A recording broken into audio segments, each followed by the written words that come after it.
Kenya awaits a second shipment of the Moderna vaccines expected to arrive in the country by the end of next week. The Ministry of Health remains hopeful it will surpass the target of 10 million vaccinated persons in the country by the end of the year. However, the ministry has set its eyes on reaching out to persons 58 years and above to have them vaccinated, as they remain the most vulnerable group, accounting for 75% of COVID-19 deaths recorded. Raquel Mwigai with more. It is nearly 7 months since Kenya began vaccinating its population against COVID-19. At least 2.6 million persons have so far received a jab against the disease.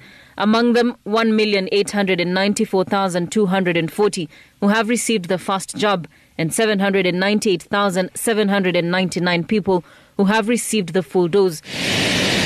With more doses of different types of COVID-19 vaccines expected into the country, the Ministry of Health is hopeful that more Kenyans will get the jab. There are scheduled deliveries of the second batch of Moderna towards the end of next week.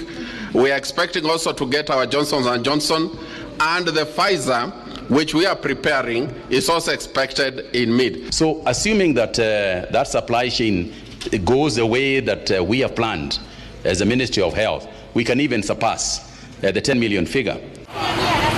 Of priority to the Ministry of Health is the category of persons over the age of 58 years. According to government statistics, this group accounts for 75% of COVID-19 deaths.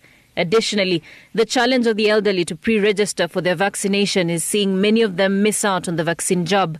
Only 289,595 persons in this category have been fully vaccinated, more than any of the other vulnerable groups.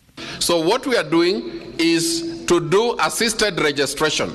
Assisted registration can be either by community health workers, who will go and take the particulars of old people within villages, and they arrange for an outreach clinic to vaccinate. Also, assisted can be done by relatives who can use the chanjo system and register their relatives so that they schedule a day for vaccination. Meanwhile, in the last 24 hours, 932 people have been recorded to be COVID-19 positive out of a sample size of 9,424. The positivity rate being 9.9%. 1,953 have also been admitted across various hospitals in the country for COVID-19 treatment and management, 161 among them being intensive care unit patients.